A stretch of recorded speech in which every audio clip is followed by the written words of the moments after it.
This is Rob Tebbutt for Boxing Social in association with Betfred. Delighted to be joined, I think for the first time, by Ellie Scotney. We're here down at McGuigan's gym in London. How are you, Ellie? Happy New Year. Happy New Year too. I'm all good. How are you doing? I'm very well, thanks. Very well. Always a pleasure to get out of the house. Don't do that too much these days. So it's been nice to come down here today and see everybody back at it in the new year. Yeah, even if you ain't got your driving licence yet, but we won't mention that one. I'm not much better.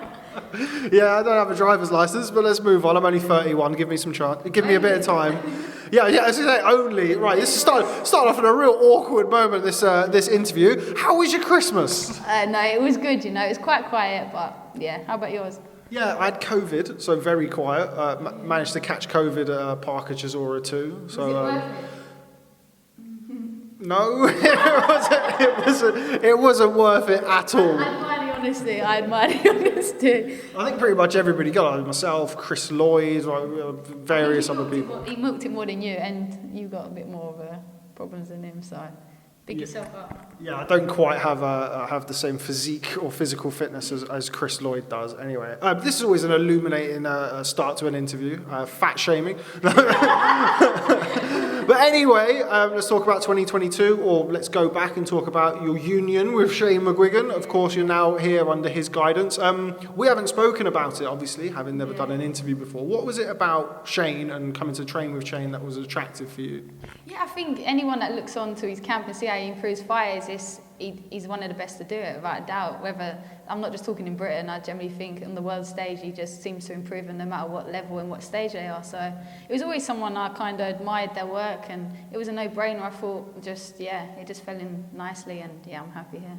What were the kind of the early conversations about with you and Shane? What sort of things did he want you to work on? What sort of things did you come to him to specifically improve? Yeah, so I think it's a lot of stuff, and to know what style suits me. So I'm still adjusting to that, and it's taken a while. But he gets people sitting on their shots and just the punch outs, and the nastiness really is the main thing. So there's a lot I've got to work on, but I know that I'm in the best hands to do so. And a thriving gym as well. Everywhere I look, or every time I come down here, there's somebody else. Yeah, there's a new person in today, but we won't go into that. But in all seriousness, what a great environment to work at, to improve. You've got world champions, you've got prospects, you've got European champions, pretty much every level of fighter in the gym. Yeah, that's a big thing. You've got people who've yet to have their debut, and you've got people, world champions. So you're going up the ladder, and you've got the people that will reason with you and improve you. So yeah, I'm blessed. 2022, obviously women's boxing in a fantastic place, better than it's been ever, arguably. Well, probably not even arguably. I think it's in its best ever position. Everybody always says the same thing, that the depth of women's boxing isn't the same as the men's code for obvious reasons. But in that becomes opportunity for people like yourself who can, start fighting for titles and start getting on with their career. Is that the plan for you in 2022? Start fighting for titles as soon as possible? Yeah, without a doubt, by the end of this year I should have a world title in my hands. So there's a lot of work to do, but yeah, I can't wait to get going. Sort of floating around a nice weight as well, where there's some interesting fights to be made. There's obviously Shannon Courtney, there's Ebony Bridges, there's various names that have been spoken about. What fight would you like for yourself this year? This year I want whoever's got a world title, so that would be the opponent I'll be targeting. So yeah, I'm just buzzing to get going. How far away do you think you are from fighting for a world title? Obviously you've had 3 fights now. Yeah. How many more do you think that you need, or do you feel that you're ready to jump in next if you had to? You get a quarter more to fight for a title, you jump at it. So obviously, I think I tend to forget I've had 3 fights, but it's been a long period, and I know with the setup I'm in that this year will be the year that I fulfil that. So when Shane says we're good to go, and we're getting a plan sorted now, so yeah, it'll be soon. I spoke to your stablemate Caroline Dubois. You know that because you walked in and gate crashed the interview. But anyway, moving on. But I was speaking to her about training alongside yourself. Obviously, we, as well as women's boxing has done recently, the advancements, it's still sort of a male-dominated sport. Having somebody like Caroline, who's obviously making her way, who's yet to have a pro fight, that must be such a benefit to see you working alongside each other, alongside everybody else. Yeah, without a doubt, Caroline, I'm really excited for. That there's a lot of pressure just waiting to have your debut. So I can't wait for her to get that out and just show everyone what we all seen in the gym. So yeah, no, it's great to have another female in the gym and someone with the likes of Caroline who, there's no ceiling there for her. So yeah, no, it's a great person to be amongst. Right, we're waiting for the official announcement, but I think it's coming soon. Katie, don't go for that. Don't go for that. Not that one.